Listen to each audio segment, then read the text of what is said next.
Welcome to the Working Man Committee Podcast. I am your host, Brandon T. And like and subscribe and so forth. This is where the working man comes and get the news you should know. And working man, when I say working man, I'm talking about men, women, whoever out here getting. So with that being said, I got a question for you. What's going on? It's in your wallet. Yeah. So kind of the attention. The news broke over the week here that credit card debt, credit card debt in these United States of America has hit $1 trillion. Yes, $1 trillion. What y'all buy it out there for $1 trillion? What'd you buy? What'd you get? You got anything good? You got anything that you can go grab and touch right now? That would be part of that 1 trillion. In anything at all. And so forth. I would say this. So this information comes from the Federal Reserve Bank of New York. So that's where the data was aggregated at. So for a side note, everybody says, Fed now, they're gonna figure out what you're doing and how you're doing it. They've been knowing what you did and already did it. They do it all the time. So, but like I said, we'll put a pin in that and we'll talk to cover that later. But like I said though, credit card debt has hit $1 trillion. That is a lot. That's a staggering amount. Yep. And then they even say here, in the second quarter of this year, y'all spent $45 billion on credit cards. Just in the second quarter. $45 billion. And this ain't just you swiped it and paid off at the end of the month. You know what I'm saying? This is statement balances they grab at the end of the quarter and came up with this extra $45 billion. So there's a lot. There's $1 trillion of high interest money out there. Yeah. And then they said, working man, household debt, overall household debt is 17.6 trillion. Yeah, 17.6 trillion.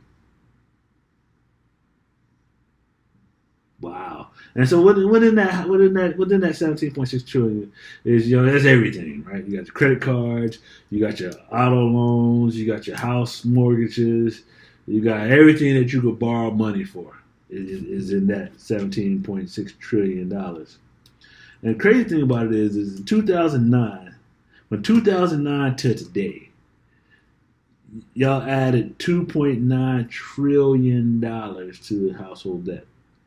So there's a lot of purchasing that happened between 2009 and today.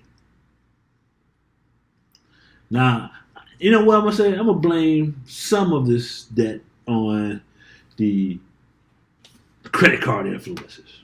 Yeah, I'm going to blame them. You know what I'm saying? They making content and so forth. And they hyping you up to do certain things. Yeah. You got some of these jokers out here that's running 15 cards for what? Tell me how you manage that. For one thing, I use this card to pay for this gas. I use this card to pay for this, and use this card to pay for that. And so you got to swipe. So you swipe it on 15 to do what? Oh, the points are. I travel for free. I travel. It pays me. Okay, pay you right. Gotcha. Pays you. And so in this mix that you're trying to tell people what they should be doing and so forth is saddling people with that, and probably saddling the influencer with that, or unless they don't have the cards, they just talk about cards. Yeah, working man. So like I said, it turns into those types of situations where the credit card game and so forth is going to wipe a lot of people out. And so, like I said, with $1 trillion in debt for credit cards, when people understand this. When you talk about playing the credit card game, and you saying that, okay, I can use this card for here, use that card for there, and use that card for there, and I can travel from here to there for free. Okay, bet. I got that. Now, if you don't zero off those balances at the end of every month, then it's not really helping you. It's hurting you.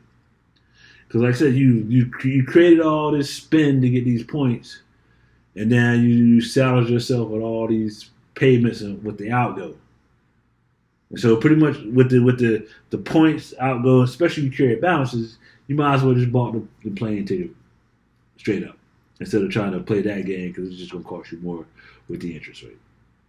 With that being said, working man, I need you to evaluate your spending habits and to see where you need to be at and how you need to be there. Because like I said, $1 trillion in credit card debt. Overall household debt of every household in America, 17.6 trillion.